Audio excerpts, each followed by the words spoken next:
ಶ್ರೀಗುರುಭ್ಯೋ ನಮಃ. ಹರಿ ಓಂ.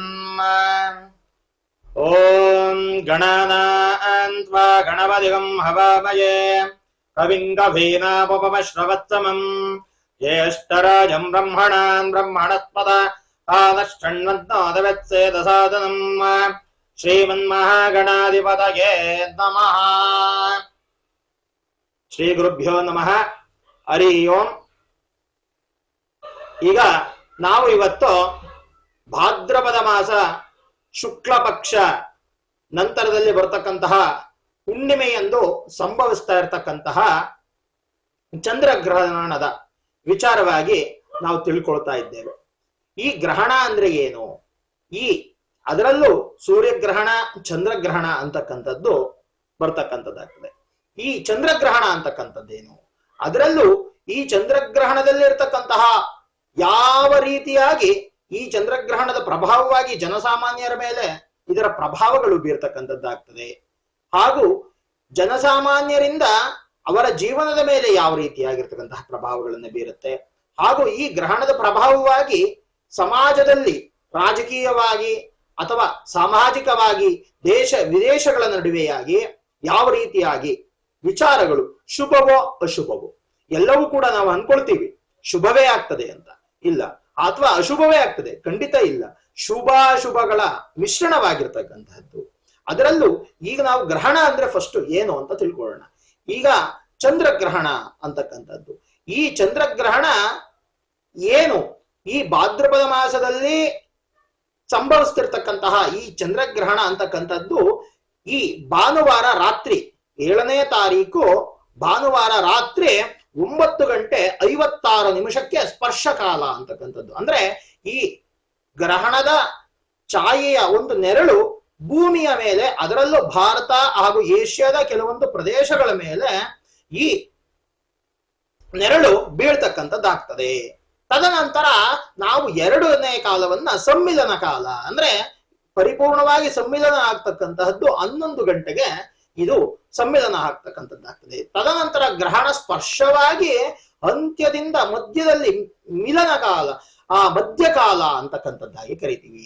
ಈ ಮಧ್ಯಕಾಲದಲ್ಲಿ 11:42 ಇದನ್ನ ಗ್ರಹಣ ಕಾಲದ ಮಧ್ಯಕಾಲ ಎಂಬತಕ್ಕಂಥದ್ದಾಗಿ, ತದನಂತರ ಉನ್ಮಿಲನ ಕಾಲ ಅಂದ್ರೆ ಇನ್ನೇನು ಮುಗಿಯುವ ಮುಂಚೆ ಒಂದು ಕಾಲ ಅಂತಕ್ಕಂಥದ್ದು. ಇದು 12:23 ನಮಗೆ ಉನ್ಮಿಲನ ಕಾಲ. ತದನಂತರ ಮೋಕ್ಷಕಾಲ. ಮೋಕ್ಷಕಾಲ ಅಂದ್ರೆ ಗ್ರಹಣ ಮುಗಿಯತಕ್ಕಂತಹ ಕಾಲ. ಈ ಗ್ರಹಣ ಮುಗಿತಕ್ಕಂಥದ್ದು 1:27 ಅಂದ್ರೆ ರಾತ್ರಿ ಸರಿಸುಮಾರು ಮಧ್ಯರಾತ್ರಿ 1:27 ಗ್ರಹಣ ಅಂತಕ್ಕಂತಹದ್ದು ಮುಗಿತಕ್ಕಂಥದ್ದಾಗ್ತದೆ. ಈ 9:56 ಕೂಡ 1:27 ಕೂಡ ಗ್ರಹಣ ಇರ್ತಕ್ಕಂಥದ್ದಾಗ್ತದೆ. ಏನು ಈ ಸಮಯ ಇದೆ, ಈ ಸಮಯದಲ್ಲಿ ನಾವು ಗ್ರಹಣವನ್ನ ಕಾಣ್ತಾ ಇದ್ದೇವೆ. ಈ ಸಮಯದಲ್ಲಿ ಪ್ರತಿಯೊಬ್ಬರೂ ಕೂಡ ಗ್ರಹಣವನ್ನ ನಾವು ಆಚರಣೆ ಮಾಡಬೇಕು. ಗ್ರಹಣಾಚರಣೆ ಅಂದ್ರೆ ಏನು ಅಂದ್ರೆ, ಗ್ರಹಣ ಅಂತಕ್ಕಂಥದ್ದು ಸೂತಕ ಅಂತಕ್ಕಂಥದ್ದಾಗಿ ಅನೇಕ ಮಹರ್ಷಿಗಳು ಪುರಾಣ ಇತಿಹಾಸಗಳಲ್ಲಿ ಹೇಳಿದ್ದಾರೆ, ಧರ್ಮ ಸಂಹಿತೆಗಳಲ್ಲಿ ಹೇಳಿದ್ದಾರೆ. ಗಾರ್ಗ ಮಹರ್ಷಿಗಳಿಂದ ಹಿಡಿದು ವಸಿಷ್ಠಾದಿಯಾಗಿ ಎಲ್ಲ ಮಹರ್ಷಿಗಳು ಕೂಡ ಇದರ ವಿಚಾರವಾಗಿ ಅನೇಕ ಗ್ರಂಥಗಳಲ್ಲಿ ಉಲ್ಲೇಖವನ್ನು ಕೊಟ್ಟಿದ್ದಾರೆ. ನಾವು ಗ್ರಹಣ ಅಂದ್ರೆ ಭಯ ಪಡತಕ್ಕಂತಹದ್ದೇನಿಲ್ಲ, ಅಥವಾ ಗ್ರಹಣ ಅಂದ್ರೆ ಸಂಭ್ರಮ ವಹಿಸ್ತಕ್ಕಂಥದ್ದು ಅಲ್ಲ. ಇದು ಸಾಧಕನಿಗೆ ಸಾಧನೆಯ ಸಮಯ, ಆದ್ರೆ ಆಚರಣೆ ಮಾಡದಲ್ಲೇ ಇರ್ತಕ್ಕಂಥವರಿಗೆ ಭಯದ ಸಮಯ. ಏನಪ್ಪ ಹೇಳ್ಬೋದು, ಏನು ಗ್ರಹಣ ಅಂತಕ್ಕಂಥ ಗ್ರಹಣ ಸಮಯದಲ್ಲಿ ನಾವು ಅನೇಕರು ಊಟ ಮಾಡ್ತೀವಿ ಅಥವಾ ಗ್ರಹಣ ಸಮಯದಲ್ಲಿ ಮಾಡ್ತಾರೆ. ಇದನ್ನ ನಾವು ಸೈಂಟಿಫಿಕ್ ಆಗೂ ಕೂಡ ಒಂದು ಸ್ವಲ್ಪ ಚಿಂತನೆ ಮಾಡೋಣ. ಜ್ಞಾನ ಹಾಗೂ ವಿಜ್ಞಾನ ಅಂತಕ್ಕಂಥದ್ದು, ಜ್ಞಾನದಿಂದ ವಿಜ್ಞಾನ ಅಂತಕ್ಕಂಥದ್ದು. ವಿಜ್ಞಾನ ಅಂದ್ರೆ ವಿಸಿಬಲ್, ಆದ್ರೆ ಜ್ಞಾನ ಅಂತಕ್ಕಂತಹದ್ದು ನಂಬಿಕೆ ಅಂತಕ್ಕಂಥದ್ದಾಗಿ. ಈ ಜ್ಞಾನದಲ್ಲಿ ಏನನ್ನ ಹೇಳಿದ್ದಾರೆ ಅದನ್ನೇ ವಿಜ್ಞಾನ ಶೋಧನೆ ಮಾಡತಕ್ಕಂತಹದ್ದು. ಆ ಸಮಯದಲ್ಲಿ, ಈ ಗ್ರಹಣದ ಸಮಯದಲ್ಲಿ ಕೆಲವೊಂದು ರೇಡಿಯೇಷನ್ಸ್ಗಳು ಹಾರ್ಮ್ಫುಲ್ ಆಗಿರುತ್ತೆ. ಹಾಗಾಗಿ ಈ ಸಮಯದಲ್ಲಿ ದೇಹಕ್ಕೆ ನಾವು ಆಹಾರವನ್ನು ತಗೊಳ್ತಕ್ಕಂತಹ ಇದರಲ್ಲಿ ಆ ಬೆಳಕು ಏನಾದ್ರೂ ನಮ್ಮ ಆಹಾರದ ಮೇಲೆ ಬಿದ್ದು ಅದು ಕಲ್ಮಶವಾಗಿ ಅಥವಾ ವಿಷಪೂರಿತವಾಗಿರತಕ್ಕಂತಹ ಕೆಲವೊಂದು ಸೂಕ್ಷ್ಮ ಕಣಗಳ ಮೂಲಕ ದೇಹಕ್ಕೆ ಏನಾರ ಸಮಸ್ಯೆ ಆಗ್ತದೆ, ಮಾನಸಿಕವಾಗಿ ಸಮಸ್ಯೆ ಆಗ್ತದೆ ಎಂಬುದಕ್ಕಂತಹ ಒಂದು ವಿಚಾರವಾಗಿ ಆಹಾರವನ್ನು ನಿಷೇಧ ಅಂತಕ್ಕಂಥದ್ದಾಗಿ ಹೇಳಿದ್ದಾರೆ. ಅದನ್ನ ಶಾಸ್ತ್ರದಲ್ಲಿ ಹೇಗೆ ಹೇಳಿದ್ದಾರೆ ಅಂದ್ರೆ 3 ಪ್ರಹರ ಅಂದ್ರೆ ಗ್ರಹಣ, ಚಂದ್ರಗ್ರಹಣ ಸಂಭವಿಸತಕ್ಕಂತಹದ್ದಕ್ಕಿಂತ ಮುಂಚಿತವಾಗಿ 3 ಪ್ರಹರ. 1 ಪ್ರಹರ ಅಂದ್ರೆ 3 ಗಂಟೆ ಅಂತಕ್ಕಂಥದ್ದಾಗಿ. ಹಾಗಾಗಿ 3 ಪ್ರಹರ ಅಂದ್ರೆ 9 ಗಂಟೆ. ಅಂದ್ರೆ ಇವತ್ತು ಭಾನುವಾರ ಮಧ್ಯಾಹ್ನ 12:15 ಒಳಗಡೆ ಮಾತ್ರ ಆಹಾರವನ್ನು ಸೇವನೆ ಮಾಡ್ಲಿಕ್ಕೆ ಅವಕಾಶ ಇರತಕ್ಕಂಥದ್ದು. ತದನಂತರ ಯಾವುದೇ ರೀತಿಯಾಗಿರ್ತಕ್ಕಂಥ ಆಹಾರಗಳನ್ನ ಸೇವನೆ ಮಾಡಬಾರ್ದು. ಆದ್ರೆ ಲಿಕ್ವಿಡ್ ಐಟಮ್, ಜ್ಯೂಸ್ ಅಥವಾ ನೀರು ಇತ್ಯಾದಿಗಳಿಗೆ ಯಾವುದೇ ಬಾಧಕ ಇಲ್ಲ. ಹಾಗೂ ವಯಸ್ಸಾಗಿರ್ತಕ್ಕಂಥವರು, ಮಕ್ಕಳು, ವೃದ್ಧರು, ಅನಾರೋಗ್ಯಗಳು, ಇವರಿಗೆ ಅಶಕ್ತರು ಯಾರಿದ್ದಾರೆ ಅವರಿಗೆ ಯಾವುದೇ ರೀತಿಯಾಗಿರ್ತಕ್ಕಂತಹ ಈ ಗ್ರಹಣದ ಆಹಾರ ದೋಷವಾಗಿರ್ತಕ್ಕಂಥದ್ದಾಗಿರ್ಬೋದು ಅಥವಾ ಇತ್ಯಾದಿ ಯಾವುದೇ ವಿಚಾರಗಳನ್ನ ಗ್ರಹಣವನ್ನ ಆಚರಣೆ ಮಾಡ್ಲಿಕ್ಕೆ ಅವಕಾಶ ಇಲ್ಲದೆ ಇರತಕ್ಕಂತ ಅಶಕ್ತರು ಅವರಿಗೆ ಒಂದು ಸ್ವಲ್ಪ ಇದರಲ್ಲಿ ವಿಶೇಷವಾಗಿರ್ತಕ್ಕಂತಹ ಒಂದು ಮಾಹಿತಿ ಇದೆ. ಹಾಗಾಗಿ ಈ ಗ್ರಹಣದಿಂದ ಸಮಾಜದ ಮೇಲೆ ಯಾವ ರೀತಿಯಾಗಿ ಬೀಳ್ತಕ್ಕಂಥದ್ದು, ಈ ಚಂದ್ರಗ್ರಹಣ ಅಂತಕ್ಕಂಥದ್ದು ಚಂದ್ರ ಮತ್ತೆ ರಾಹುವಿನ ನಡುವೆ ಬರ್ತಕ್ಕಂಥದ್ದು. ಹಾಗಾಗಿ ರಾಹು ಅಂತಕ್ಕಂಥವನು ಡಿಸ್ಟರ್ಬೆನ್ಸ್ ಕಾರಕ ಅಥವಾ ಧೂಮ್ರಕಾರಕ. ಈ ಚಂದ್ರ ಅಂತಕ್ಕಂಥವನು ಮಾತೃಕಾರಕ, ಮನಸ್ಸಿಗೆ ಕಾರಕ. ಈ ರಾಹುವಿನ ಪ್ರಭಾವ ಚಂದ್ರನ ಮೇಲೆ ಬಿದ್ದು, ಚಂದ್ರನ ಪ್ರಭಾವ ರಾಹು ಹಾಗೂ ಚಂದ್ರರ ಸಮ್ಮಿಲನದ ಜೊತೆಗೆ ಭೂಮಿಯ ಮೇಲೆ ಬೀಳ್ತಾ ಇರೋದ್ರಿಂದ, ಹಾಗೂ ಇದು ಏನಪ್ಪಾ ಅಂದ್ರೆ 2 ರಾಶಿಗಳ ಮೇಲೆ ಪ್ರಭಾವವನ್ನ ತುಂಬಾ ಬೀಳ್ತಕ್ಕಂಥದ್ದಾಗ್ತದೆ. ಯಾವುದು ಅಂದ್ರೆ ಕುಂಭ ಹಾಗೂ ಮೀನ ರಾಶಿಗಳ ಮೇಲೆ. ಮತ್ತೆ ರಾಶಿಯಾಧಿಪತಿ ಆಗಿರ್ತಕ್ಕಂತಹ ಚಂದ್ರನು ಕರ್ಕಟಕ ರಾಶಿಗೆ ಅಧಿಪತಿಯಾಗಿರೋದ್ರಿಂದ ಕರ್ಕಟಕ ರಾಶಿಯವರ ಮೇಲೂ ಕೂಡ ಸ್ವಲ್ಪ ಪ್ರಭಾವ ಬೀಳ್ತಕ್ಕಂಥದ್ದಿದೆ. ಯಾಕೆಂದ್ರೆ ಕರ್ಕಟಕ ರಾಶಿಗೆ ಅಧಿಪತಿಯಾಗಿರ್ತಕ್ಕಂಥವನೇ ಚಂದ್ರ. ಆ ಚಂದ್ರನಿಗೆ ಗ್ರಹಣ ಬರ್ತಾ ಇದೆ ಅಂದ್ರೆ ಕರ್ಕಟಕ ರಾಶಿಯವರ ಮನಸ್ಸು ಅಥವಾ ಏನು ಈ ರಾಶಿಯವರಿಗೆ ತೊಂದರೆ ಆಗ್ತದೆ ಅಂತ ಅಲ್ಲ, ಅವರ ಮನಸ್ಸಿನ ಮೇಲೆ ಅವರ ಮನಸ್ಸು ಒಂದು ಸ್ವಲ್ಪ ಹಿಮ್ಮುಖವಾಗಿರ್ತಕ್ಕಂಥದ್ದಾಗ್ತದೆ. ಅಷ್ಟು ಉತ್ಸಾಹ ಬರೋದಿಲ್ಲ. ಅಥವಾ ಉತ್ಸಾಹ ಬಂದ್ರೂ ರಾಹುವಿನ ಪ್ರಭಾವ ಏನು ಅತಿ ವೇಗ, ತುಂಬಾ ಏನೋ ಒಂದು ಉನ್ಮಾದಕ್ಕೆ ಒಳಗಾಗ್ತಕ್ಕಂತಹದ್ದು ಇತ್ಯಾದಿಗಳು ಒಳಗಾಗ್ತಕ್ಕಂಥದ್ದು ಮನಸ್ಸುಗಳ ಮೇಲೆ ಪ್ರಭಾವ ಬೀರ್ತಕ್ಕಂಥದ್ದಾಗುತ್ತೆ. ಇನ್ನು ಪ್ರಾಕೃತಿಕವಾಗಿ ನಾವು ನೋಡೋದಾದ್ರೆ ಸಾಮಾಜಿಕ ಹಾಗೂ ಪ್ರಾಕೃತಿಕವಾಗಿ ಅಂದ್ರೆ ಇದು ದಕ್ಷಿಣಾಯಣದಲ್ಲಿ ಸಂಭವಿಸ್ತಿರ್ತಕ್ಕಂತಹದ್ದು. ಈ ದಕ್ಷಿಣಾಯಣದಲ್ಲಿ ಚಂದ್ರನ ಪ್ರಭಾವಕ್ಕೆ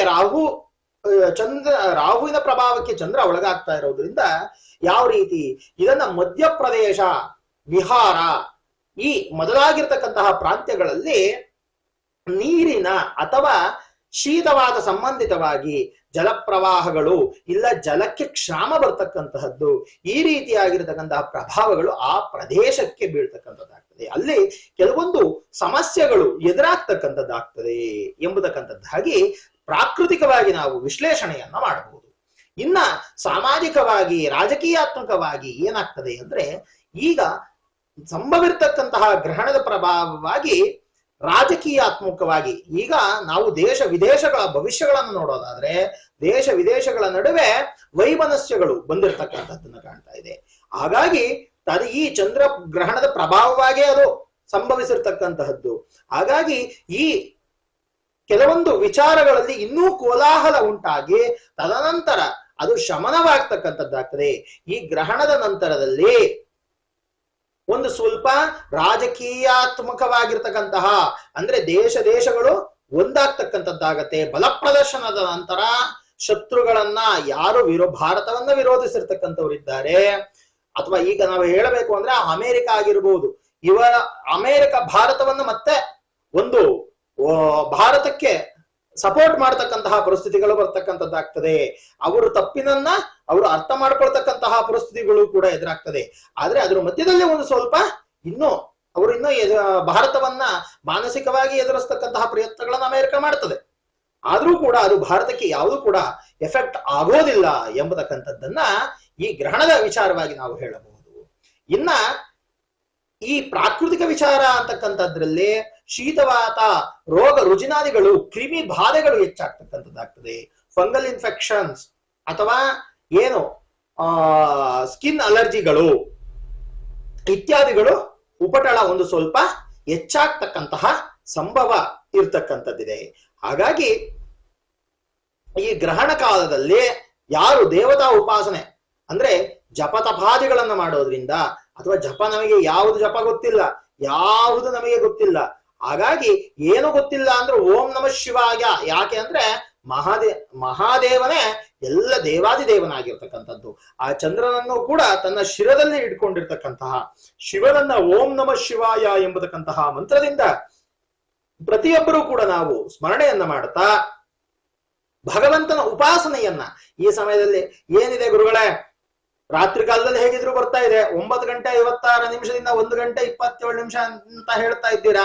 ಗ್ರಹಕಾರಣದಲ್ಲಿ ನಾವು ಮಲಗಿರ್ತೀವಿ ಬಿಡಿ, ನಮಗೆ ಗೊತ್ತಾಗೋದಿಲ್ಲ.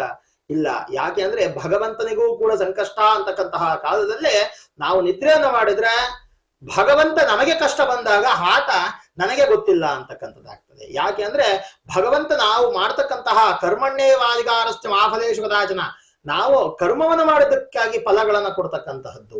ಹಾಗಾಗಿ ನಾವು ಸತ್ಕರ್ಮಗಳನ್ನ ಮಾಡಬೇಕು. ಸತ್ಕರ್ಮಗಳೇನು? ಸದಾಕಾಲ ಧರ್ಮ ಚಿಂತನೆಯನ್ನ ಮಾಡಬೇಕು. ಅದರಲ್ಲೂ ಈ ಗ್ರಹಣ ಕಾಲದಲ್ಲಿ ನಾವು ಮಾಡ್ತಕ್ಕಂತಹ ಪೂಜಾ ಫಲ ಅಂತಕ್ಕಂಥದ್ದು ಅಥವಾ ದಾನ ಧರ್ಮಾದಿಗಳು ಅಂತಕ್ಕಂತಹದ್ದು ಬಹಳ ವಿಶೇಷವಾಗಿರ್ತಕ್ಕಂಥದ್ದು. ಈ ಕಾಲದಲ್ಲಿ ನಾವು ಒಂದು ದಾನವನ್ನ ಮಾಡಿದ್ರೆ ಅದು 100 ಪಟ್ಟು ಹೆಚ್ಚಾಗ್ತಕ್ಕಂತಹ ಫಲವನ್ನ ನಮಗೆ ಕೊಡ್ತಕ್ಕಂಥದ್ದಾಗ್ತದೆ. ಈ ಕಾಲದಲ್ಲಿ ನಾವು ದೇವತಾ ಉಪಾಸನೆಯನ್ನ ಮಾಡಿದ್ರೆ ನಮಗೆ ಎಷ್ಟೋ ವರ್ಷಗಳು ಪೂಜೆಯನ್ನ ಮಾಡಿರ್ತಕ್ಕಂತಹ ಫಲಗಳು ಸಿಗ್ತದೆ. ಈ ಕಾಲದಲ್ಲಿ ಜಪವನ್ನ ಮಾಡಿದ್ರೆ ಎಷ್ಟೋ ಜಪಗಳ ಸಹಸ್ರ ಜಪಗಳ ಫಲಗಳು ನಮಗೆ ಸಿಗ್ತಕ್ಕಂಥದ್ದಾಗ್ತದೆ.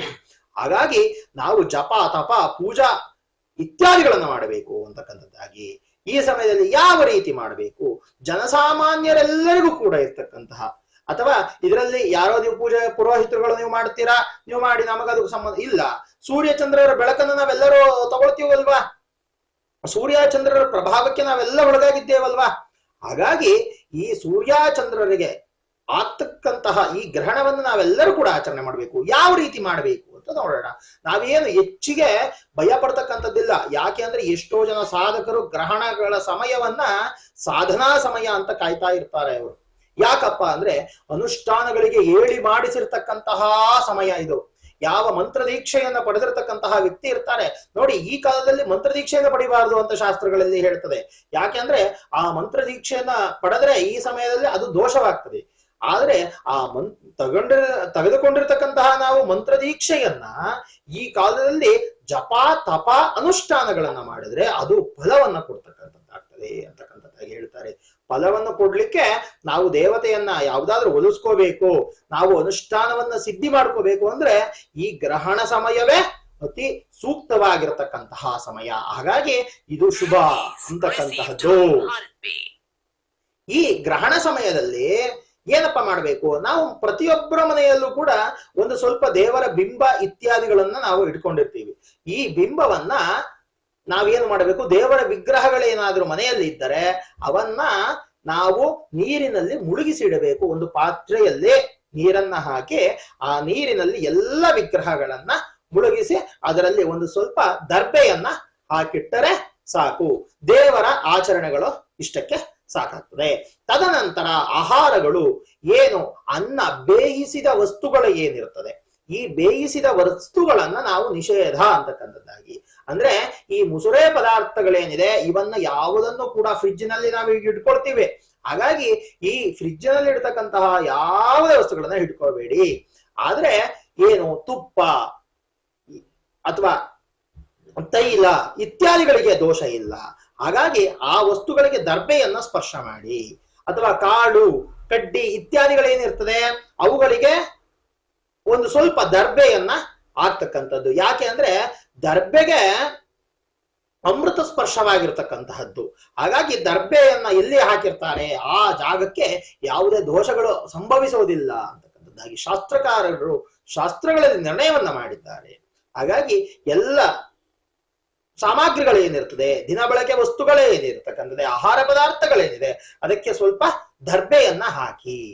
ತದನಂತರ ಈ ದೇವತಾ ಉಪಾಸನೆ ಅಂತಕ್ಕಂಥದ್ದೇನು, ಸಚೇಲ ಸ್ನಾನ ಅಂದ್ರೆ ಈ ಗ್ರಹಣ ಸ್ಪರ್ಶವಾದ ಮೇಲೆ ನಾವು ಆಚರಣೆ ಮಾಡಬೇಕು.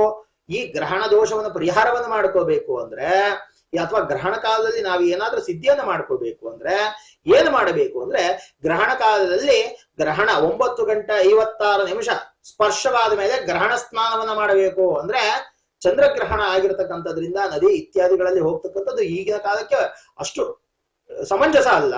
ಹಾಗಾಗಿ ನಾವು ಮನೆಯಲ್ಲೇ ಇದನ್ನ ಆಚರಣೆ ಮಾಡಬಹುದು. ಸಚೇತ ಸ್ನಾನ ಏನು ನಾವು ಬಟ್ಟೆಗಳನ್ನ ಹಾಕಿರ್ತೇವೆ, ಆ ಬಟ್ಟೆಯ ಮೇಲೆ ನಾವು ನೀರನ್ನ ಹಾಕಿಕೊಂಡು ನಾವು ತದನಂತರ ವಸ್ತ್ರವನ್ನ ಚೇಂಜ್ ಮಾಡಿ ನಾವು ಜಪ ತಪ ಅನುಷ್ಠಾನಗಳನ್ನ ಮಾಡತಕ್ಕಂಥದ್ದು. ಯಾವ ಒಂದು ಗುರುಮುಖೇನ ಉಪದೇಶವಾಗಿರ್ತಕ್ಕಂಥ ಮಂತ್ರ ಇರ್ತದೆ, ಆ ಮಂತ್ರವನ್ನ ಉಪದೇಶವನ್ನ ಅದನ್ನ ಜಪವನ್ನ ಮಾಡತಕ್ಕಂತಹದ್ದನ್ನ ಮಾಡಬಹುದು. ಅದು ನಮಗೆ ಸಿದ್ಧಿಯಾಗತ್ತೆ. ತದನಂತರ ಏನೂ ಆಗಿಲ್ಲ ಅಂದ್ರೆ ನಾನು ಆಗಲೇ ಹೇಳಿದಾಗೆ ಓಂ ನಮಃ ಶಿವಾಯ ಎಂಬತಕ್ಕಂಥದ್ದಾಗಿ ಶಿವಾಷ್ಟಾಕ್ಷರಿ ನಾಮ ಬಂದಾದ್ರು, ಅಥವಾ ನಾರಾಯಣ ಅಷ್ಟಾಕ್ಷರಿ, ಅಥವಾ ನನಗೆ ಗೊತ್ತಿದೆ ಗುರುಗಳೇ ಇತ್ಯಾದಿ ಅಂತಕ್ಕಂಥವರು ವಿಷ್ಣು ಸಹಸ್ರನಾಮ ಅಥವಾ ಲಲಿತಾ ಸಹಸ್ರನಾಮ ಯಾವುದು ನಿಮಗೆ ಗೊತ್ತಿದೆ, ಹನುಮಾನ್ ಚಾಲೀಸ ಯಾವುದಿದೆ ಅದನ್ನ ಪಾರಾಯಣ ಮಾಡಿ. ಯಾಕೆ ಅಂದ್ರೆ ಭಗವಂತ ಆಗಿರ್ತಕ್ಕಂಥದ್ದು ಎಲ್ಲವೂ ಕೂಡ ಒಂದಲ್ಲ ಒಂದು ಮೂಲದಲ್ಲಿ ಹೋದ್ರು, ಯಾವ ದೇವತಾ ಉಪಾಸನೆಯನ್ನು ಮಾಡಿದ್ರು ಅದು ಪರಬ್ರಹ್ಮ ಪರಮಾತ್ಮನ ಸಾನ್ನಿಧ್ಯವನ್ನೇ ಸೇರ್ತಕ್ಕಂಥದ್ದು. ಹಾಗಾಗಿ ಆ ದೇವತಾ ಉಪಾಸನೆ ನಿಮಗೆ ಏನ್ ತಿಳಿದಿದೆ ಅದನ್ನ ನೀವು ಆಚರಣೆಯನ್ನ ಮಾಡಿ. ತದನಂತರ ಗ್ರಹಣ ಕಳೆದ ಮೇಲೆ ಗ್ರಹಣದ ಮೋಕ್ಷ ಕಾಲದಲ್ಲಿಯೂ ಕೂಡ ಸಚೇಲ ಸ್ನಾನ ಅಂದ್ರೆ ವಸ್ತ್ರ ಸಹಿತವಾಗಿ ವಸ್ತ್ರದ ಮೇಲೆ ನೀವು ನೀರನ್ನ, ಒಂದು ಬಿಂದಿಗೆ ನೀರನ್ನ ತಲೆಯ ಮೇಲೆ ಹಾಕೊಂಡು ಸಚೇಲ ಸ್ನಾನವನ್ನ ಆಚರಣೆಯನ್ನ ಮಾಡಬೇಕು. ಆಗ ಗ್ರಹಣ ಕಾಲದಲ್ಲಿ ಸ್ನಾನ ಮಾಡತಕ್ಕಂಥದ್ದು ಬಹಳ ವಿಶೇಷವಾಗಿರ್ತಕ್ಕಂತಹ ಪುಣ್ಯಗಳನ್ನ ತರ್ತಕ್ಕಂಥದ್ದಾಗತ್ತೆ. ಎಷ್ಟೋ ಜನ್ಮದಲ್ಲಿ ಇರತಕ್ಕಂತಹ ಪಾಪಗಳನ್ನ ಇದು ಕಳಿತಕ್ಕಂಥದ್ದಾಗ್ತದೆ. ತದನಂತರ ನಾವು ಹೇಳೋದಾದ್ರೆ, ಈಗ ಗ್ರಹಣಾಚರಣೆ ಹೇಗೆ ಮಾಡಬೇಕು ಇತ್ಯಾದಿಗಳನ್ನೆಲ್ಲ ನಾವು ನೋಡಿದ್ವಿ. ನೀವು ಜಪ ತಪಗಳನ್ನು ನಿಜವಾಗ್ಲೂ ಮಾಡ್ತಕ್ಕಂಥದ್ದು ನಿಮಗೆ ಇದು ಫಲವನ್ನ ಕೊಟ್ಟೇ ಕೊಡ್ತದೆ. ನೀವೇ ಇದರ ರಿಸಲ್ಟ್ ಅನ್ನ ಸ್ವಲ್ಪ ದಿನ ಬಿಟ್ಕೊಂಡಾದ್ರೂ ನೀವು ಅದನ್ನ ಫೀಲ್ ಮಾಡ್ತೀರಾ ಎಂಬತಕ್ಕಂಥದ್ದಾಗಿ ಈ ಗ್ರಹಣದ ಆಚರಣೆಯನ್ನ, ಈ ಗ್ರಹಣ ಕಾಲದಲ್ಲಿ ಯಾರೂ ಕೂಡ ನಿದ್ರೆಯನ್ನ ಮಾಡಬಾರ್ದು. ಯಾಕೆ ಅಂದ್ರೆ ಈ ನಿದ್ರೆಯನ್ನ ನೀವು ಈ ಕಾಲದಲ್ಲಿ ಮಾಡಿದ್ರೆ ನಿದ್ರೆಯ ಅನುಷ್ಠಾನ ಆದಾಗೆ ಜೀವನದಲ್ಲಿ ಇನ್ನವರು ಅತಿ ಹೆಚ್ಚು ನಿದ್ದೆಯನ್ನ ಅಂತಕ್ಕಂಥದ್ದು ಅಂದ್ರೆ ಚೈತನ್ಯ ಆ ವ್ಯಕ್ತಿಯಲ್ಲಿ ಏನಿರ್ತಕ್ಕಂಥದ್ದೇ ಆ ಚೈತನ್ಯ ಕುಗ್ತಕ್ಕಂಥದ್ದಾಗ್ತದೆ. ಹಾಗಾಗಿ ಇವತ್ತು ಒಂದು ದಿನ ನೀವು ಆಚರಣೆಗಳನ್ನ ಮಾಡ್ತಕ್ಕಂಥದ್ದಾಗ್ಲಿ. ಈ ಗ್ರಹಣಾಚರಣೆಯನ್ನ ನಾವು ಜಪತಪಾದಿಗಳನ್ನ ಮಾಡಿದ ಮೇಲೆ ಗ್ರಹಣ ಮುಗಿದ ನಂತರದಲ್ಲಿ ನಾವೇನ್ ಮಾಡಬೇಕು? ನಾವು ನೋಡಿ, ಗ್ರಹಣ ಕಾಲದಲ್ಲಿ ಇನ್ನೊಂದು ಮುಖ್ಯವಾಗಿರ್ತಕ್ಕಂತಹ ವಿಚಾರ, ಹಾಗಾಗಿ ನಾನು ಇದನ್ನ ಒತ್ತಿ ಒತ್ತಿ ಹೇಳ್ತಾ ಇದ್ದೇನೆ. ಈ ಪ್ರತಿಯೊಬ್ಬರೂ ಕೂಡ ಒಂದು ಸ್ವಲ್ಪ ಅಕ್ಕಿ ಹಾಗೆ ಒಂದು ಸ್ವಲ್ಪ ಉದ್ದಿನ ಕಾಳು ಎರಡನ್ನ ಒಂದು ಬಟ್ಟಲಿನಲ್ಲೋ ಅಥವಾ ಒಂದು ದೊನ್ನೆಯಲ್ಲೋ ಅಥವಾ ಒಂದು ಕನಿಷ್ಠ ಪಕ್ಷ ಒಂದು 1/4 kg 1/2 kg ಎಷ್ಟಾದ್ರೂ ಇರಬೇಕು ತಮ್ಮ ಶಕ್ತಿ ಅನುಸಾರ, ಇಲ್ಲ ಒಂದು ಮುಷ್ಟಿಯಾದರೂ ಸರಿ. ಅದನ್ನ ಒಂದು ಬಿಳಿ ವಸ್ತ್ರದ ಮೇಲೆ ಇಟ್ಟು ನೀವು ಏನು ಗ್ರಹಣಾಚರಣೆ ಸಮಯದಲ್ಲಿ ಜಪವನ್ನ ಮಾಡಿ. ನಿಮಗೆ ಯಾರಿಗೆ ನಮಗೆ ಸಾಧ್ಯ ಇದೆ ಅಂತಕ್ಕಂಥವರು ಪಾರಾಯಣ ಇತ್ಯಾದಿಗಳನ್ನ ಮಾಡಿ. ಇಲ್ಲ ನಮಗೇನು ಗೊತ್ತಿಲ್ಲ ಅಂದ್ರೆ ಇದೇ ಉಪದೇಶ ಅಂತ ನಮ್ಮ ಚಾನಲ್ ಮುಖಾಂತರವಾಗಿ ನಮ್ಮ ಚಾನಲ್ನಲ್ಲಿ ಪ್ರಸಾರವಾಗ್ತಿರ್ತಕ್ಕಂತಹ ಎಲ್ಲ ನಮ್ಮ ಈ ಭಕ್ತಿ ವಾಹಿನಿಯ ಎಲ್ಲರೂ ಕೂಡ ಇದರಲ್ಲೇ ತಗೊಳ್ಳಿ. ಓಂ ಶ್ರಾಂ ಶ್ರೀಂ ಶ್ರೌಂ ಸಹ ಚಂದ್ರಾಯ ನಮಃ ಎಂಬತಕ್ಕಂಥದ್ದಾಗಿ ಮತ್ತೊಮ್ಮೆ ಹೇಳ್ತಾ ಇದ್ದೇನೆ. ಓಂ ಶ್ರಾಂ ಶ್ರೀಂ ಶ್ರೌಂ ಸಹ ಚಂದ್ರಾಯ ನಮಃ ಎಂಬತಕ್ಕಂತಹ ಬೀಜಾಕ್ಷರಿ ಮಂತ್ರವನ್ನಾದರೂ ನೀವು ಜಪ ಮಾಡಬಹುದು. ಇಲ್ಲ ಓಂ ಕ್ಷೀರಪುತ್ರಾಯ ವಿದ್ಮಹೆ ಅಮೃತ ತತ್ವಾಯ ಧೀಮಹಿ ತನ್ನೋ ಸೋಮ ಪ್ರಚೋದಯಾತ್ ಎಂಬತಕ್ಕಂತಹ ಈ ಚಂದ್ರಗಾಯತ್ರಿ ಮಂತ್ರವನ್ನಾದರೂ ಜಪ ಮಾಡಬಹುದು. ಈ ಅಕ್ಕಿ ಬಿಳಿಯ ಒಂದು ಬಟ್ಟೆಯ ಮೇಲೆ, ಅದು ಹೊಸ ವಸ್ತ್ರವೇ ಆಗಿರಬೇಕು, ಒಂದು ಟವಲ್ಲೋ ಒಂದು ಪಂಚೆಯೋ ತಮ್ಮ ಶಕ್ತಿ ಅನುಸಾರ ಬಿಳಿಯ ಒಂದು ವಸ್ತ್ರ ಹಾಗೂ ಅದರ ಮೇಲೆ ಅಕ್ಕಿ ಹಾಗೂ ಉದ್ದಿನ ಕಾಳು ಇದನ್ನ ಇಟ್ಟು ನೀವು ನಮ್ಮ ಜಾತಕದಲ್ಲಿ ನಮ್ಮ ಕುಟುಂಬದಲ್ಲಿ ಇರ್ತಕ್ಕಂತಹ ಎಲ್ಲ ಸಮಸ್ಯೆಗಳು ಕೂಡ, ನಮ್ಮ ಕೌಟುಂಬಿಕ ಅಥವಾ ಮನಸ್ಸು ಯಾರಿಗೆ ಚಂಚಲತೆ ಡೈವರ್ಷನ್ಸ್ ಇರುತ್ತೆ, ನಿರ್ಧಾರಗಳನ್ನು ತೆಗೆದುಕೊಳ್ಳಿಕ್ಕೆ ಸಮಸ್ಯೆಗಳಾಗ್ತಾ ಇರುತ್ತೆ, ಇಂಥವರು ಈ ಸಮಯ ನಿಜವಾಗ್ಲೂ ನಿಮಗೆ ಅಮೃತ ಕಾಲ ಅಂತಕ್ಕಂಥದ್ದಾಗಿ ಈ ನಿಮ್ಮ ಎಲ್ಲ ದೋಷಗಳನ್ನ ನೀವೇ ಬಗೆಹರಿಸ್ಕೋಬಹುದು. ಹಾಗಾಗಿ ಅದನ್ನ ಇಟ್ಟು ನಿಮ್ಮ ಕುಟುಂಬದವರೆಲ್ಲ ಪ್ರಾರ್ಥನೆ ಮಾಡಿ ಈ ಚಂದ್ರಗಾಯತ್ರಿ ಮಂತ್ರವನ್ನಾದರೂ ಆಗಬಹುದು, ಅಥವಾ ಬೀಜಾಕ್ಷರಿ ಮಂತ್ರವನ್ನಾಗಿದ್ರೂ ಆಗಬಹುದು, ಅಥವಾ ನಾವು ಈಗಾಗಲೇ ಯಶೋವಜ್ಜದರೋ ದೇವ ಆದಿತ್ಯದ ಪ್ರಭುರ್ಮತ ಚಂದ್ರಗ್ರಹಪರಾಗೋತ್ರ ಗ್ರಹ ಪೀಡಾಕೋಹತೋ ಇತ್ಯಾದಿ ಶ್ಲೋಕಗಳನ್ನು ಏನಿದೆ ಇವುಗಳನ್ನಾದರೂ ಸರಿ ಪಾರಾಯಣವನ್ನ ಮಾಡಿ ಗ್ರಹಣ ಮುಗಿಯುವವರೆಗೂ ಕೂಡ ಅದನ್ನ ತಮ್ಮ ಮುಂದೆಯೇ ಇಟ್ಟುಕೊಂಡು ತಾವು ಅದನ್ನ ಪ್ರಾರ್ಥನೆ ಜಪಗಳನ್ನ ಮಾಡಿ ಗ್ರಹಣ ಮುಗಿದ ನಂತರ ನೀವು ನಿಮ್ಮ ಮನೆಯ ದೇವರ ನೀರಿನಲ್ಲಿ ಏನು ಮುಳುಗಿಸಿಟ್ಟಿರ್ತೀರಾ ಅವನ್ನೆಲ್ಲ ಶುದ್ಧಿ ಮಾಡಿ ಮತ್ತೆ ಅದನ್ನ ಪುನಃ ಗೋಮೂತ್ರ ಇತ್ಯಾದಿಗಳಿಂದ ಪಂಚಗವ್ಯಾದಿಗಳಿಂದ ಅದನ್ನ ಶುದ್ಧಿ ಮಾಡಿ ತದನಂತರ ಪೂಜೆ ಮಾಡಿ ನೀವು ನಿದ್ರೆಯನ್ನ ಮಾಡಬಹುದು. ಮಾರನೇ ಬೆಳಗ್ಗೆ ಸೋಮವಾರ ಬರ್ತಕ್ಕಂಥದ್ದು ಬಹಳ ವಿಶೇಷವಾಗಿದೆ. ಈ ವಿಶೇಷ ಕಾಲದಲ್ಲಿ ನೀವು ಇಂದಿನ ದಿನ ಏನು ಜಪ ಮಾಡಿರ್ತೀರಾ ಅದರ ಒಂದು ವಸ್ತ್ರ ಧಾನ್ಯ ಇತ್ಯಾದಿ ಏನಿರುತ್ತೆ ಅದನ್ನ ಯಾವುದಾದ್ರೂ ದೇವಾಲಯಗಳಲ್ಲಿ ಪುರೋಹಿತರಿಗೆ ಅವುಗಳನ್ನ ನೀವು ದಾನವನ್ನ ಮಾಡಬೇಕು. ದಕ್ಷಿಣೆ ಸಹಿತವಾಗಿ ನೀವು ಅವರಿಗೆ ದಾನವನ್ನ ಮಾಡಿದರೆ ನಿಮಗೆ ಆ ದೋಷಗಳು ಪರಿಹಾರವಾಗಿ ನಿಮ್ಮ ಕುಟುಂಬದ ಎಷ್ಟೋ ಸಮಸ್ಯೆಗಳು, ನಿಮ್ಮ ಮನಸ್ಸಿನ ವ್ಯಾಧಿಗಳು, ಮನಸ್ಸುಗಳ ನಡುವೆ ಮನುಷ್ಯಾದಿಗಳ ನಡುವೆ ಇರ್ತಕ್ಕಂತಹ ಎಷ್ಟೋ ಬಾಧಾ ದೋಷಗಳು ನಿವೃತ್ತಿ ಆಗತ್ತೆ ಎಂಬತಕ್ಕಂಥದ್ದಾಗಿ ಹೇಳ್ತಾರೆ. ಅದೇ ರೀತಿ ಮನೆಯನ್ನ ಶುದ್ಧಿ ಮಾಡ್ಕೋಬೇಕು. ಎಲ್ಲ ಮಾತೆಯರು ಅಂದ್ರೆ ಹೆಣ್ಣು ಮಕ್ಕಳು ಕೂಡ ಈ ಗ್ರಹಣ ಕಳೆದ ನಂತರ ಮಾರನೇ ದಿನ ಸೋಮವಾರ ಮನೆಯನ್ನ ಶುದ್ಧಿ ಮಾಡಿ ನಿಮ್ಮ ಮನೆ ದೇವರ ಪೂಜೆಯನ್ನ ಮಾಡಿ ಬಹಳ ವಿಶೇಷವಾಗಿರ್ತಕ್ಕಂತಹ ಫಲಗಳನ್ನ ನಿಮ್ಮ ಕುಟುಂಬದಲ್ಲಿ ಸುಖ ಶಾಂತಿ ನೆಮ್ಮದಿ ನಿಮ್ಮ ಮನಸ್ಸುಗಳಿಗೆ ಚೈತನ್ಯವನ್ನ ಆ ಭಗವಂತ ಅನುಗ್ರಹವನ್ನ ಮಾಡ್ತಾನೆ ಎಂಬುದಕ್ಕಾಗಿ. ತದನಂತರ ಈಗ ನಾವು ಈ ಗ್ರಹಣಾಚರಣೆಯ ವಿಚಾರವಾಗಿ ರಾಶಿ ಫಲಗಳನ್ನು ನೋಡೋಣ. ಯಾಕೆ ಅಂದ್ರೆ 12 ರಾಶಿ 27 ನಕ್ಷತ್ರಗಳಲ್ಲಿ ಜನಿಸಿರ್ತಕ್ಕಂತಹ ಎಲ್ಲ ಜನಗಳಿಗೆ ಇದು ಬಾಧಿಸ್ತಿರ್ತಕ್ಕಂತಹದ್ದು. ಇದರಲ್ಲಿ ಯಾರಿಗೆ ಶುಭ ಯಾರಿಗೆ ಅಶುಭ ನೋಡೋಣ. ಈ ಗ್ರಹಣದ ಫಲವಾಗಿ ಈ ಗ್ರಹಣ ಕುಂಭ ಹಾಗೂ ಮೀನ ಕರ್ಕಟಕ ವೃಶ್ಚಿಕ ರಾಶಿಯವರಿಗೆ ಏನು ಈ 4 ರಾಶಿಯವರಿದ್ದಾರೆ ಈ 4 ರಾಶಿಯವರಿಗೆ ಅಶುಭ ಫಲಗಳು ಎಂಬುದಕ್ಕಂಥದ್ದು. ಆದ್ರೆ ಯಾರಿಗೆ ಶುಭ? ಈ ಧನುಸು ರಾಶಿ ಹಾಗೂ ಕನ್ಯಾ ರಾಶಿ, ವೃಷಭ ರಾಶಿ ಹಾಗೂ ಮೇಷರಾಶಿ, ಮೇಷ ವೃಷಭ ಧನುರ್ಕನ್ಯಾ ರಾಶಿಯವರಿಗೆ ಈ ಗ್ರಹಣದಿಂದಾಗಿ ಶುಭ ಫಲಗಳು ಸಿಗ್ತಕ್ಕಂಥದ್ದಾಗತ್ತೆ. ಮತ್ತೆ ಇನ್ನ ಉಳಿದಿರ್ತಕ್ಕಂತಹ ಮಕರ, ತುಲ, ಸಿಂಹ ಹಾಗೂ ಮಿಥುನ ರಾಶಿಯವರಿಗೆ ಮಿಶ್ರ ಫಲ ಅಂದ್ರೆ ಸ್ವಲ್ಪ ಒಳ್ಳೇದೂ ಆಗ್ತದೆ ಸ್ವಲ್ಪ ಕೆಟ್ಟದ್ದೂ ಆಗ್ತಕ್ಕಂಥದ್ದಾಗ್ತದೆ ಎಂಬುದಕ್ಕಂಥದ್ದಾಗಿ. ಈಗ ಒಂದೊಂದೇ ರಾಶಿಯನ್ನ ನಾವು ನೋಡೋಣ. ಮೇಷರಾಶಿ. ಈ ಮೇಷರಾಶಿಯಲ್ಲಿ ಏನಪ್ಪಾ ಅಂದ್ರೆ ಈ ಮೇಷರಾಶಿಗೆ ನಾವು ಆಗಲೇ ಹೇಳಿದ ಹಾಗೆ ಶುಭ ಫಲ ಎಂಬುದಕ್ಕಂಥದ್ದಿದೆ. ಈ ಶುಭ ಫಲ ಯಾವ ರೀತಿಯಾಗಿ ಅಂದ್ರೆ ಈ ಗ್ರಹಣದಿಂದಾಗಿ ಅವರ ಜೀವನದಲ್ಲಿ ಸ್ವಲ್ಪ ಸಂತೋಷ ದಿನಗಳನ್ನ ಕಾಣಬಹುದು. ಯಾರಿಗೆ ಅವಿವಾಹಿತರಿರ್ತಾರೋ ಆ ಅವಿವಾಹಿತರು ಒಂದು ವಿಶೇಷ ವ್ಯಕ್ತಿಯನ್ನ ಭೇಟಿ ಮಾಡ್ತಾರೆ. ಅವರ ಮುಖಾಂತರವಾಗಿ ಅವರಿಗೆ ಮದುವೆಗಳು ಆಗ್ತಕ್ಕಂತಹ ವಿಚಾರಗಳಾಗ್ತದೆ. ಮತ್ತೆ ಅವರ ಬಗ್ಗೆ ಯಾರು ಮೇಷರಾಶಿಯವರ ಕುರಿತಾಗಿ ಒಂದು ಸ್ವಲ್ಪ ಮಾನಸಿಕವಾಗಿ ಕೋಪವನ್ನು ಗೊಂಡಿರ್ತಕ್ಕಂತಹ ವ್ಯಕ್ತಿಗಳೂ ಕೂಡ ಅವರನ್ನ ಪ್ರೀತಿಸ್ತಕ್ಕಂತಹ ಅವರನ್ನ ಮತ್ತೆ ಅವರ ಸ್ನೇಹ ವಿಶ್ವಾಸಗಳನ್ನ ಪಡೆಯತಕ್ಕಂತಹ ಕಾರ್ಯಗಳು ನೆರವೇರುತ್ತೆ. ಮತ್ತೆ ಈ ಅವರ ಆರ್ಥಿಕ ವಿಚಾರವಾಗಿ ಅವರ ಹಣಕಾಸು ವಿಚಾರದಲ್ಲಿಯೂ ಕೂಡ ಒಂದು ಸ್ವಲ್ಪ ಪ್ರಗತಿಯನ್ನ ಸಾಧಿಸ್ತಕ್ಕಂಥದ್ದಾಗುತ್ತೆ. ಆದ್ರೆ ಈ ಮೇಷರಾಶಿಯವರು ಒಂದು ಕಪ್ಪು ವಸ್ತುವನ್ನ ಹಾಗೂ ಉದ್ದಿನ ಕಾಳು, ಕಪ್ಪು ವಸ್ತ್ರ ಹಾಗೂ ಅಕ್ಕಿಯನ್ನ ಜಪ ಮಾಡಿ ಅವರು ದಾನವನ್ನ ಮಾಡೋದ್ರಿಂದ, ಗ್ರಹಣಾಚರಣೆಯನ್ನ ಮಾಡಿ ಸೋಮವಾರ ದಿನ ದಾನ ಮಾಡೋದ್ರಿಂದ ಮೇಷರಾಶಿಯವರಿಗೆ ಅತಿ ಹೆಚ್ಚು ಶುಭ ಫಲಗಳು ಪ್ರಾಪ್ತವಾಗ್ತಕ್ಕಂಥದ್ದಾಗುತ್ತೆ. ಇನ್ನ ವೃಷಭ ರಾಶಿಯವರಿಗೂ ಕೂಡ ನಾವು ಆಗಲೇ ಹೇಳಿದಾಗೆ ಶುಭ ಫಲವನ್ನೇ ನಾವು ನೋಡ್ತೇವೆ. ಈ ಸಿಹಿ ವಿಚಾರಗಳನ್ನ ಕೇಳ್ತಕ್ಕಂಥದ್ದಾಗ್ತದೆ.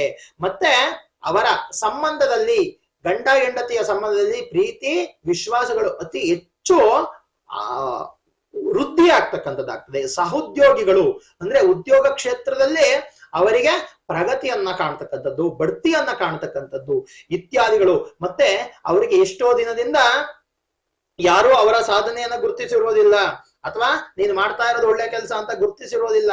ಅವರ ಎಲ್ಲ ಒಂದು ಪರಿಶ್ರಮಕ್ಕೆ ಫಲ ಸಿಗತಕ್ಕಂತಹ ಸಮಯ ಈ ಗ್ರಹಣದಿಂದಾಗಿ ಮುಂಬರ್ತಕ್ಕಂತಹ ಸಮಯದಲ್ಲಿ ಆಗ್ತಕ್ಕಂಥದ್ದಾಗತ್ತೆ. ಅವರು ಕೂಡ ಈ ವೃಷಭ ರಾಶಿಯವರು ಏನಿದ್ದಾರೆ ಇವರು ಆಗಲೇ ಹೇಳಿದಾಗೆ ಹಕ್ಕಿ ಹಾಗೂ ಉದ್ದಿನ ಕಾಳಿನ ಜೊತೆಗೆ ಸ್ವಲ್ಪ ಬೆಲ್ಲ ಇತ್ಯಾದಿಗಳನ್ನ ದಾನ ಮಾಡೋದ್ರಿಂದ ಇನ್ನೂ ಅತಿ ಹೆಚ್ಚು ಶುಭ ಫಲಗಳು ಅವರಿಗೆ ಕಾಣತಕ್ಕಂಥದ್ದಾಗ್ತದೆ.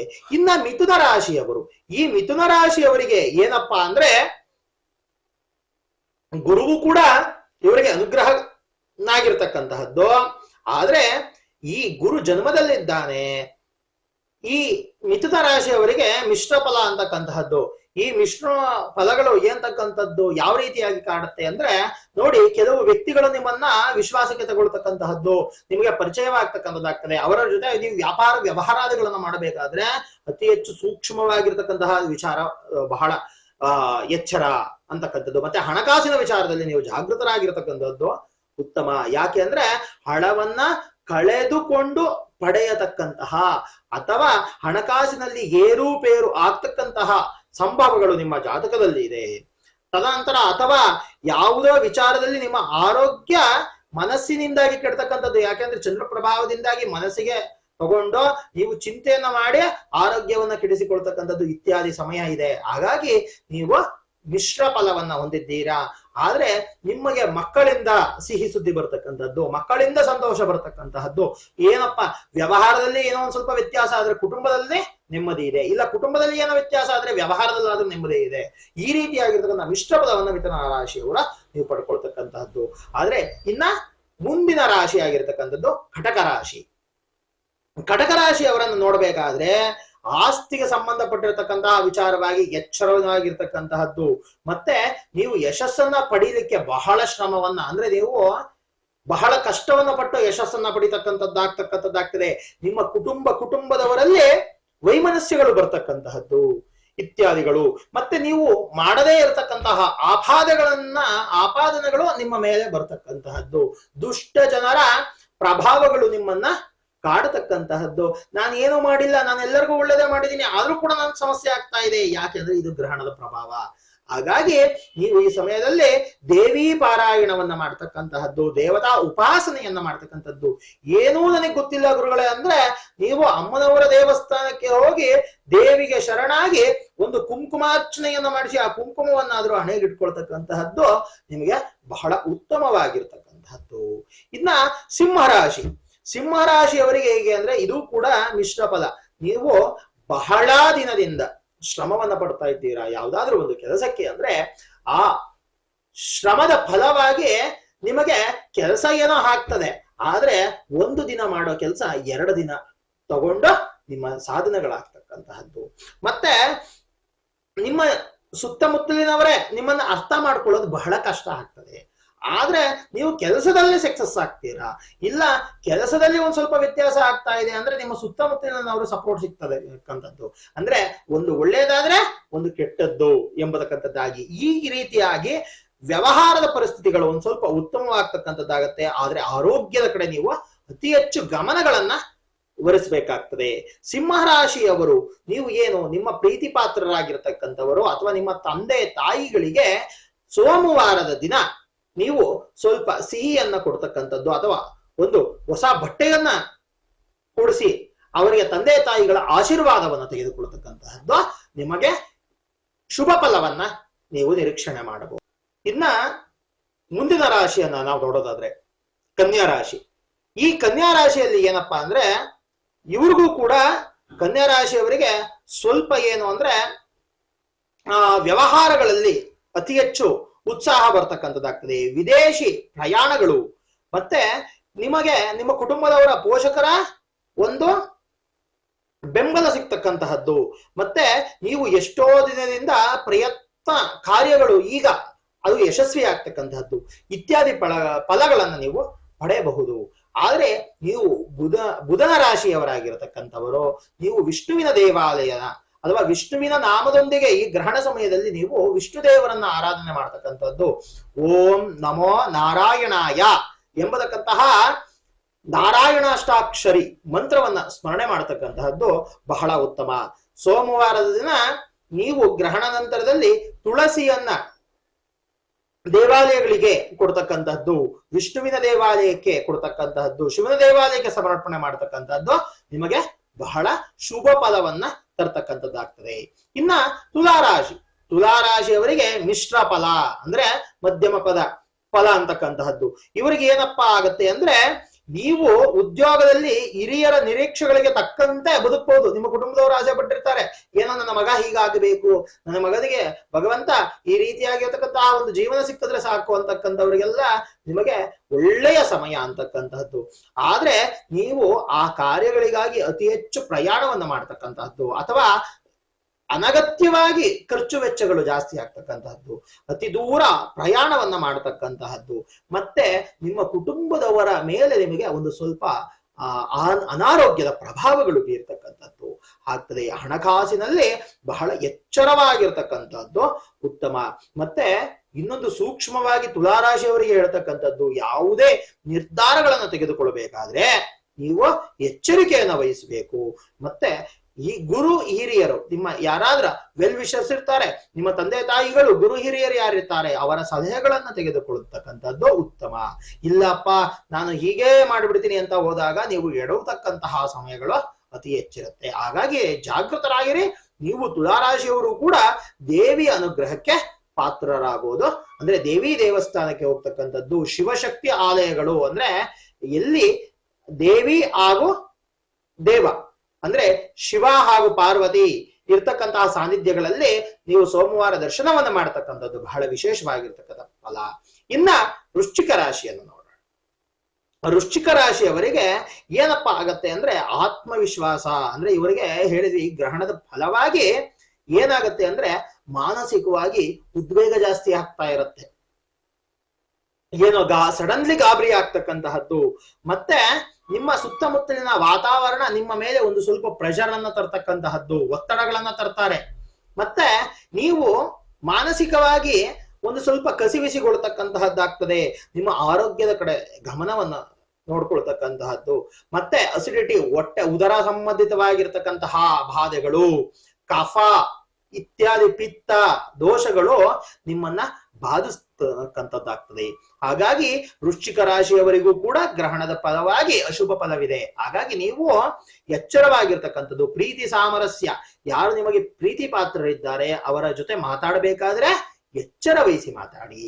ಹಾಗಾಗಿ ಈ ಚಂದ್ರಗ್ರಹಣದ ಪ್ರಭಾವವಾಗಿ ವೃಶ್ಚಿಕ ರಾಶಿಯವರಿಗೂ ಕೂಡ ಈ ಪ್ರಭಾವದಿಂದಾಗಿ ನಿಮಗೆ ಅಶುಭ ಫಲ ಇದೆ. ಹಾಗಾಗಿ ನೀವು ಸೋಮವಾರದ ದಿನ ಶಿವನ ದೇವಾಲಯಕ್ಕೆ ಹೋಗಿ ನಾವು ಹೇಳಿದಾಗೆ ಅಕ್ಕಿ ಉದ್ದಿನ ಕಾಳನ್ನ ನೀವು ದಾನ ಮಾಡತಕ್ಕಂತಹದ್ದು ಉತ್ತಮವಾಗಿರ್ತಕ್ಕಂಥದ್ದು. ಇನ್ನ ಧನುಸು ರಾಶಿಯವರಿಗೆ ಈ ರಾಶಿಯ ಭವಿಷ್ಯದ ಫಲವಾಗಿ ಶುಭ ಫಲ ಇರತಕ್ಕಂಥದ್ದಾಗಿದೆ. ಈ ಧನುಸು ರಾಶಿಯವರು ಏನಪ್ಪಾ ಅಂದ್ರೆ, ತಾವು ವಾಹನಗಳನ್ನ ಖರೀದಿ ಮಾಡ್ಲಿಕ್ಕೆ ಸೂಕ್ತವಾಗಿರ್ತಕ್ಕಂತಹ ಸಮಯ, ಗುರುವಿನ ದೃಷ್ಟಿ ಇರ್ತಕ್ಕಂಥದ್ದಾಗ್ತದೆ. ಮತ್ತೆ ನಿಮಗೆ ಯಾವ್ದಾದ್ರು ಇನ್ವೆಸ್ಟ್ಮೆಂಟ್ ಮಾಡಬೇಕಾದ್ರೆ ಇದು ಸೂಕ್ತ ಸಮಯ, ಇನ್ವೆಸ್ಟ್ಮೆಂಟ್ ಇತ್ಯಾದಿಗಳಿಗೆ. ಮತ್ತೆ ತಾವು ತೀರ್ಥಯಾತ್ರೆ, ದೇವತಾ ಕ್ಷೇತ್ರ ಸಾನ್ನಿಧ್ಯಗಳನ್ನ ನೀವು ದರ್ಶನವನ್ನ ಮಾಡ್ಲಿಕ್ಕೂ ಕೂಡ ಸೂಕ್ತವಾಗಿರ್ತಕ್ಕಂತಹ ಸಮಯ, ಯಾತ್ರೆಗಳನ್ನ ಮಾಡಿಸ್ತಕ್ಕಂಥದ್ದಾಗುತ್ತೆ. ಧನುಸು ರಾಶಿಯವರಿಗೆ ಅನಿರೀಕ್ಷಿತವಾಗಿರ್ತಕ್ಕಂತಹ ಸಿಹಿ ಸುದ್ದಿಗಳು ಬರ್ತಕ್ಕಂಥದ್ದಾಗ್ತದೆ. ತಾವು ತಮ್ಮ ಆಸೆ ಆಕಾಂಕ್ಷೆಗಳು ಈಡೇರ್ತಕ್ಕಂತಹ ಸಮಯ ಎಂಬತಕ್ಕಂಥದ್ದಾಗಿ. ಹಾಗಾಗಿ ಸೋಮವಾರ ದಿನ ಧನುಸು ರಾಶಿಯವರು ಶಿವನ ದೇವಾಲಯದಲ್ಲಿ ಹಾಲನ್ನ ಕೊಡ್ತಕ್ಕಂಥದ್ದು, ಅಭಿಷೇಕ ಸೇವೆಗಳನ್ನ ಮಾಡಿಸ್ತಕ್ಕಂಥದ್ದು ನಿಮಗೆ ಬಹಳ ಉತ್ತಮ ಫಲವನ್ನ ನೀಡ್ತಕ್ಕಂಥದ್ದಾಗ್ತದೆ.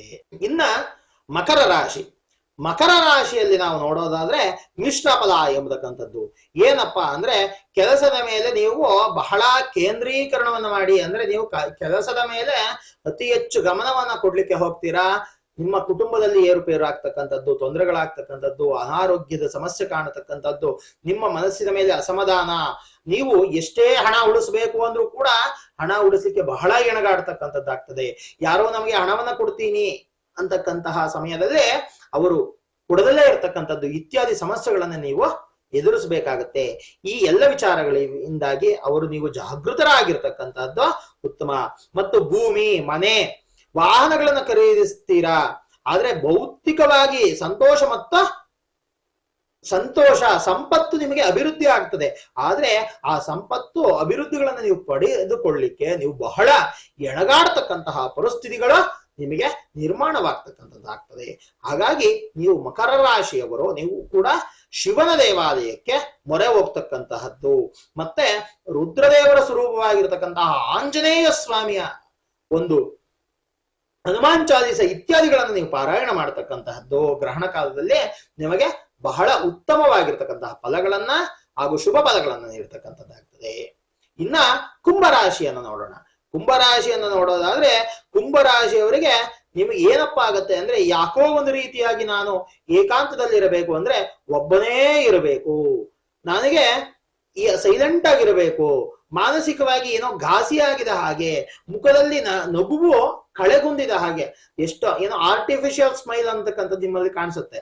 ಅಂದ್ರೆ ನೀವು ನೋಡ್ಲಿಕ್ಕಷ್ಟ ಒಂದು ನಗಾಡ್ತಕ್ಕಂಥದ್ದು, ಸಂತೋಷವಾಗಿರಕ್ಕೆ ಎಷ್ಟೇ ಪ್ರಯತ್ನ ಮಾಡೋದು ನಿಮ್ಮ ಮನಸ್ಸು ನಿಮ್ಮನ್ನ ಸಂತೋಷವಾಗಿರ್ಲಿಕ್ಕೆ ಬಿಡೋದಿಲ್ಲ. ಮಾನಸಿಕವಾಗಿ ಘಾಸಿ ಆಗ್ತಿರ್ತಕ್ಕಂಥದ್ದಾಗ್ತದೆ. ಯಾರೋ ಒಂದು ಚಿಕ್ಕ ವಿಚಾರವನ್ನು ಹೇಳಿದ್ರೆ ನಿಮಗೆ ಅದು ತುಂಬಾ ದೊಡ್ಡದಾಗಿ ನೋವನ್ನ ಮಾಡ್ತಕ್ಕಂಥದ್ದಾಗ್ತದೆ. ಯಾಕೆ ಅಂದ್ರೆ ನಿಮ್ಮ ಮನಸ್ಸು ಈ ಸಮಯದಲ್ಲೇ ದುರ್ಬಲವಾಗಿರ್ತಕ್ಕಂಥದ್ದಾಗ್ತದೆ. ಹಾಗಾಗಿ ನೀವು ದೇವಿಯನ್ನ ಉಪಾಸನೆಯನ್ನು ಮಾಡಬೇಕು. ಮತ್ತೆ ಅನ್ಕೊಳ್ತೀರಾ, ಯಾರೋ ನನಗೆ ಸಹಾಯ ಮಾಡ್ತೀನಿ ಅಂತ ಅಂದಿದ್ರು, ನನ್ನ ಸ್ನೇಹಿತರು ನನ್ನ ಜೊತೆ ಬರ್ತೀನಿ ಅಂತ ಅನ್ಕೊಂಡಿದ್ರು, ಅಥವಾ ನಮ್ಮ ಗುರುಗಳು ಅಥವಾ ನನ್ನ ಅಣ್ಣ ನನ್ನ ತಮ್ಮ ಯಾರೋ ನನಗೆ ಸಪೋರ್ಟ್ ಮಾಡ್ತೀನಿ ಅಂದಿದ್ರು, ಅವರೆಲ್ಲ ನನ್ನನ್ನ ಕೈ ಬಿಟ್ಬಿಟ್ರು ಅಂತಕ್ಕಂಥ ಏನೋ ಒಂದು ಲೋನ್ಲಿ ಫೀಲಿಂಗ್ ನಿಮ್ಗೆ ಕಾಡ್ತಕ್ಕಂಥದ್ದಾಗ್ತದೆ. ಇತ್ಯಾದಿ ವಿಚಾರಗಳು ಇವು ಯಾವು ಕೂಡ ಶಾಶ್ವತವಲ್ಲ. ಅದು ನಿಮ್ಮ ಮಾನಸಿಕವಾಗಿ ನಿಮಗೆ ಆಗ್ತಕ್ಕಂಥ ಕೆಲವು ಭಾಸಗಳಷ್ಟೇ. ಹಾಗಾಗಿ ಈ ವಿಚಾರದಿಂದಾಗಿ ನೀವು ಜಾಗೃತರಾಗಿರಿ. ಇದಕ್ಕೆ ನೀವು ಎಲ್ಲರೂ ಕೈ ಬಿಟ್ಟರೂ ಕೂಡ ಭಗವಂತ ನನ್ನ ಜೊತೆಗಿದ್ದಾನೆ ಅಂತಕ್ಕಂತಹ ಧೈರ್ಯದಿಂದಿರಿ. ಇದಕ್ಕೆ ನೀವು ಕೂಡ ಆಂಜನೇಯ ಹಾಗೂ ಶಿವನನ್ನ ಆರಾಧನೆ ಮಾಡ್ತಕ್ಕಂಥದ್ದು, ಸ್ಥಿರವಾಗಿರ್ತಕ್ಕಂತಹ ಗಣಪತಿ ದೇವರನ್ನ ನೀವು ಪ್ರಾರ್ಥನೆ ಮಾಡ್ತಕ್ಕಂಥದ್ದು, ಬಹಳ ವಿಶೇಷವಾಗಿರ್ತಕ್ಕಂತಹ ಫಲಗಳನ್ನ ನೀವು ನಿರೀಕ್ಷೆಯನ್ನ ಮಾಡಬಹುದು. ಇನ್ನ ಮೀನರಾಶಿ, ಮೀನರಾಶಿಯವರಿಗೆ ಈ ಮೀನರಾಶಿಯಲ್ಲೇ ನಿಮಗೆ ಗ್ರಹಣ ಸಂಭವಿಸ್ತಾ ಇರತಕ್ಕಂತಹದ್ದು. ಈ ಮೀನರಾಶಿಯಲ್ಲಿ ಸಂಭವಿಸ್ತಾ ಇರೋದ್ರಿಂದ ನಿಮಗೆ ಏನಪ್ಪಾ ಅಂದ್ರೆ ನಿಮ್ಮ ಮನೆಯ ವಾತಾವರಣದಲ್ಲಿ ಏರುಪೇರಾಗ್ತಕ್ಕಂಥದ್ದಾಗ್ತದೆ. ಮನೆಗೆ ನೆಗೆಟಿವ್ ಎನರ್ಜಿಗಳು ಎಂಟ್ರಿ ಆಗ್ತಕ್ಕಂಥದ್ದು, ದುಷ್ಟ ಜನರ ಉಪಟಳ ಆಗ್ತಕ್ಕಂತಹದ್ದು. ಅಕ್ಕಪಕ್ಕದವರೆಲ್ಲ ಚೆನ್ನಾಗಿದ್ವಿ ಸ್ವಾಮಿ, ಆದ್ರೂ ಕೂಡ ಇಕ್ಕಿದಂಗೆ ಚೆನ್ನಾಗಿ ಮಾತಾಡ್ತಾನೆ ಜಗಳ ಆಯ್ತು. ಅಥವಾ ನೆನ್ನೆಯವರೆಗೂ ಕೂಡ ನಮ್ಮ ಹತ್ರ ಚೆನ್ನಾಗಿದ್ದವರು ಈಗ ಯಾಕೋ ನಮ್ ಕಂಡ್ರೆ ಕಸಿವಿಸಿಯನ್ನ ಮಾಡ್ಕೊಂಡಿದ್ದಾರೆ, ಇತ್ಯಾದಿಗಳ ಆಗ್ತಕ್ಕಂತಹ ಸಂಭವ ಆಗ್ತದೆ. ಯಾರೋ ಹಣಕಾಸು ಇಷ್ಟು ದಿನ ಆತ ಅಂತ ನಂದು ವ್ಯವಹಾರ ಚೆನ್ನಾಗೇ ಇತ್ತು, ಆದ್ರೆ ಇವತ್ತ್ಯಾಕೋ ಈಗ ಮಾಡ್ತಾ ಇದ್ದಾರೆ. ಯಾಕೆ ಅಂದ್ರೆ ಈ ಗ್ರಹಣದ ಪ್ರಭಾವವಾಗಿ ನಿಮಗೆ ಹಣಕಾಸಿನಲ್ಲಿ ಯಾವುದರಲ್ಲಿ ಎಲ್ಲದರಲ್ಲೂ ಕೂಡ ಒಂದು ಸ್ವಲ್ಪ ಡಿಸ್ಟರ್ಬೆನ್ಸ್ ಅಂತಕ್ಕಂಥದ್ದಾಗ್ತದೆ. ಹಾಗಾಗಿ ನೀವು ಜಾಗೃತರಾಗಿರ್ತಕ್ಕಂತಹದ್ದು ಉತ್ತಮ. ಮತ್ತೆ ಆಹಾರದ ವಿಚಾರವಾಗಿ ಆಹಾರವನ್ನ ಸೇವನೆ ಮಾಡ್ಬೇಕಾದ್ರೆ ನಿಮಗೆ ಹೊಟ್ಟೆಗೆ ಉದರ ಸಂಬಂಧಿತವಾಗಿರ್ತಕ್ಕಂತಹ ಇನ್ಫೆಕ್ಷನ್ ಇಲ್ಲ ಕೈ ಕಾಲಿಗೆ ಚರ್ಮ ವ್ಯಾಧಿಗಳು ಇತ್ಯಾದಿಗಳು ಯಾವ್ದಾದ್ರೂ ನಿಮ್ಮನ್ನ ಬಾಧೆಯನ್ನ ಕೊಡ್ತಕ್ಕಂಥದ್ದಾಗ್ತದೆ. ಹಾಸ್ಪಿಟಲ್ಗೆ ಇನ್ನೊಂದು 2 ತಿಂಗಳು ಒಂದು ಸ್ವಲ್ಪ ಈ ಗ್ರಹಣದ ಪ್ರಭಾವವಾಗಿ ನೀವು ಜಾಗೃತರಾಗಿರಬೇಕು. ಹೊರಗಡೆ ನೀರನ್ನ ಕುಡಿಬೇಕಾದ್ರೆ ಥ್ರಾಟ್ ಇನ್ಫೆಕ್ಷನ್ ಆದ್ರೂ ಆಗ್ಬಹುದು, ಇಲ್ಲ ಜಾಂಡಿಸ್ ಆದ್ರೂ ಆಗಬಹುದು. ಯಾಕೆ ಅಂದ್ರೆ ಇದೆಲ್ಲ ಇನ್ಫೆಕ್ಷನ್ ಸಂಬಂಧಪಟ್ಟಿರ್ತಕ್ಕಂತಹದ್ದು. ಹಾಗಾಗಿ ಗ್ರಹಣ ಪ್ರಭಾವದಿಂದ ಬಿಸಿ ನೀರನ್ನ ಕುಡಿತಕ್ಕಂತಹದ್ದು, ಮತ್ತೆ ತುಳಸಿಯನ್ನ ಹಾಕಿ ಸೇವನೆಯನ್ನ ಮಾಡ್ತಕ್ಕಂತಹದ್ದು. ಊಟವನ್ನ ಮಾಡಬೇಕಾದ್ರೆ ಶುದ್ಧವಾಗಿರ್ತಕ್ಕಂಥ ಆಹಾರ, ಬಿಸಿಯಾಗಿರ್ತಕ್ಕಂಥ ಆಹಾರವನ್ನ ಸೇವನೆ ಮಾಡತಕ್ಕಂತಹದ್ದು ಉತ್ತಮ. ಮತ್ತೆ ಸೋಮವಾರದ ದಿನ ಮೀನರಾಶಿಯವರು ಯಾವುದಾದ್ರೂ ಶಿವನ ದೇವಾಲಯದಲ್ಲಿ ಸ್ವಲ್ಪ ಪೊಂಗಲ್ ಇತ್ಯಾದಿ ಯಾವುದಾದ್ರೂ ಒಂದು ಸಿಹಿಯನ್ನ ನೀವು ವಿತರಣೆ ಮಾಡ್ತಕ್ಕಂಥದ್ದು, ದೇವರಿಗೆ ಪ್ರಸಾದವನ್ನ ಮಾಡಿ 4-6 ಜನರಿಗೆ ದಾನವನ್ನ ಮಾಡ್ತಕ್ಕಂತಹದ್ದು ನಿಮಗೆ ಶುಭ ಫಲಗಳನ್ನ ಕೊಡ್ತಕ್ಕಂಥದ್ದಾಗ್ತದೆ.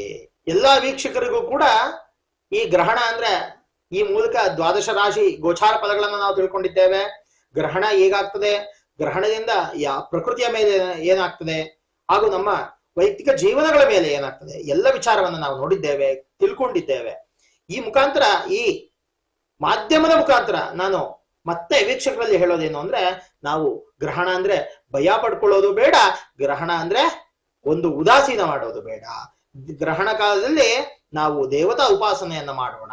ಅದು ಭಗವಂತ ನಮ್ಮನ್ನ ಖಂಡಿತವಾಗಿಯೂ ಕೂಡ ಕಾಪಾಡ್ತಾನೆ ಎಂಬುದಕ್ಕಂಥದ್ದಾಗಿ ಹೇಳೋಣ. ನಾವು ಯಾವುದೇ ಶುಭ ಫಲಗಳನ್ನ ಪಡಿಬೇಕು, ನಮ್ಮ ಆಸೆ ಆಕಾಂಕ್ಷೆಗಳನ್ನ ಈಡೇರಿಸ್ಕೋಬೇಕು ಅಂದ್ರೆ ಭಗವತ್ ಚಿಂತನೆಯನ್ನ ಮಾಡೋಣ. ನಾವು ಗುರುಗಳನ್ನ ಸ್ಮರಣೆಯನ್ನ ಮಾಡಿ, ಗುರುಗಳು ಹಿರಿಯರು ಏನು ಮಾರ್ಗದರ್ಶನ ಮಾಡಿದ್ದಾರೆ ಆ ರೀತಿಯಾಗಿ ಗ್ರಹಣಾಚರಣೆಯನ್ನ ಮಾಡಿ ನಾವು ಈ ಗ್ರಹಣದ ಫಲವಾಗಿ ಭಗವಂತನಿಂದ ಶುಭ ಫಲವನ್ನೇ ನಿರೀಕ್ಷೆ ಮಾಡೋಣ. ಈ ಗ್ರಹಣದಿಂದಾಗಿ ನಮ್ಮ ಮೇಲೆ, ನಮ್ಮ ಪ್ರಾಕೃತಿಕ ಒಂದು ಸಂಪತ್ತಿನ ಮೇಲೆ ಹಾಗೂ ನಮ್ಮ ಸಾಮಾಜಿಕ ಸಮಾಜದ ಮೇಲೆ ಎಲ್ಲದರಲ್ಲೂ ಕೂಡ ಒಳ್ಳೆಯದಾಗಲಿ ಎಂಬತಕ್ಕಂಥದ್ದಾಗಿ ತಿಳ್ಕೊಳ್ಳೋಣ. ಎಲ್ಲರಿಗೂ ಕೂಡ ಶುಭವಾಗಲಿ. ಭಗವದ್ ದೇವತಾ ಅನುಗ್ರಹ, ಕೃಪಾ ಕಟಾಕ್ಷ ಅನುಗ್ರಹ ಸಿದ್ಧಿರಸ್ತು. ಎಲ್ಲರಿಗೂ ಕೂಡ ಒಳ್ಳೆಯದಾಗಲಿ.